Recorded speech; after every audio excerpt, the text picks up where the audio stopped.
Hey, welcome. You ever find yourself watching TV and it feels like the same exact commercial is just haunting you? Like it follows you from channel to channel? Well, you are not going crazy. Today, we're going to pull back the curtain and find out exactly why that happens. We're breaking down the huge differences between old school linear TV and the new world of connected TV advertising. We'll get into why this really matters for advertisers and, what you can actually do about it. So let's jump in. So, here's the plan. We'll kick things off with the main problem, that ad repetition thing. Then we'll look at how old school TV works, introduce the modern fix with connected TV, talk about why this is so critical for your budget, lay out a clear action plan, and we'll wrap up with a little thought on the future of your ads. All right, let's get right to it. The core problem. We're calling this part What the Frick. And yeah, that pun is fully intended. It really nails the frustration advertisers feel when they just can't control how many times people see their ads. You know the feeling, right? You're finally relaxing for the night. You see a car ad. Fine. You flip the channel during the next break and boom, there it is again. And then again. After a while, it starts to feel less like advertising and more like you're being stalked by a car company. Turns out, that feeling is backed up by some pretty shocking data. Yeah, this isn't just in your head. The numbers are really clear. Study after study shows the same exact pattern. And this number right here, 3x, this is the magic number. It basically means that for the same amount of money, traditional TV ads are shown 3 times more often to the same small group of people compared to streaming ads. Just let that sink in for a second. And this quote just puts it perfectly. It's like a 1-2 punch of being inefficient. Not only are you hitting the same people over and over and over again, but it also means you're only reaching about a third of the audience you could be. So your ad dollars, they're working hard for sure, but they are definitely not working smart. So how in the world did we get here? Well, to really get the solution, first we have to understand the problem. So let's deconstruct the old way of doing things. Linear TV, traditional broadcast television. Okay, so there are a few big reasons this happens. First and foremost, with linear TV, you just can't control the frequency. It's not a feature. You buy a time slot and your ad runs. That's it. Second, the data gets all warped by heavy TV viewers. Think about it. If grandma and grandpa have the same channel on all day long, they're going to see your ad way, way more than someone who just tunes in for an hour. This creates a huge imbalance. And finally, the whole upfront buying system means you're locked in months in advance with almost zero flexibility to change things up. But now, let's switch gears and talk about the new way.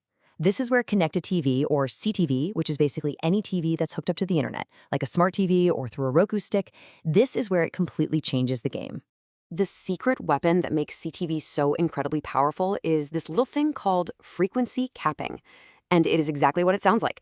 It lets an advertiser literally set a rule that says, hey, computer, I only want this specific household to see my ad maybe 5 times this week, and that's it, no more. It puts the control right back in the marketer's hands. This little chart just says it all, doesn't it? On the linear TV side, you've got zero frequency control, you're stuck with those rigid upfront buys, and you end up with oversaturation. But with connected TV, you get full control. You can buy ads programmatically, which just means you're using automated tech to buy and adjust in real time, and the result is the holy grail for every marketer, efficient reach.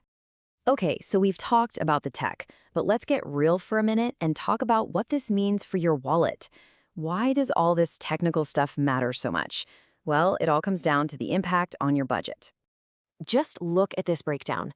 When you can't control frequency, a massive slice of your ad budget is just completely wasted on oversaturation. We're talking about showing an ad for the 6th, 7th, 8th time to someone who was either already sold or, even worse, is now actively annoyed by your brand. This doesn't just waste money, it can actually hurt you. And really, that's the bottom line here.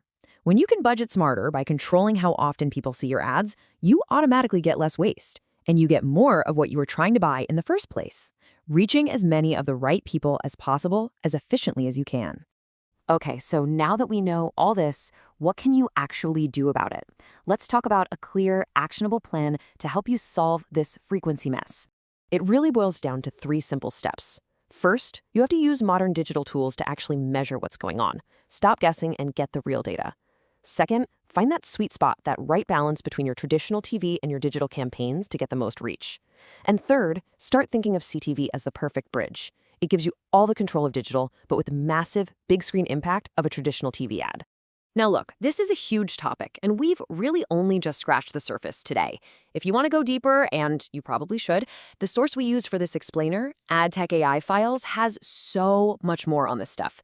Seriously, you should subscribe. They have awesome bite-sized ad tech content, which, let's be honest, is pretty essential for all of us trying to make sense of this new AI world.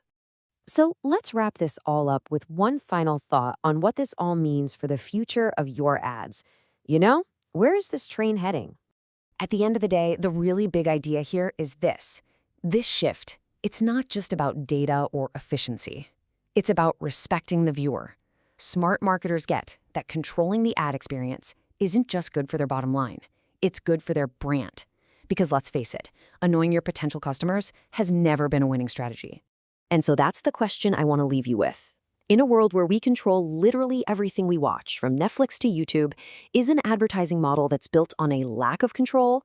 Is that just a bug that needs to be fixed? Or is it an outdated feature of a system that's on its way out? Something to chew on. Thanks for tuning in.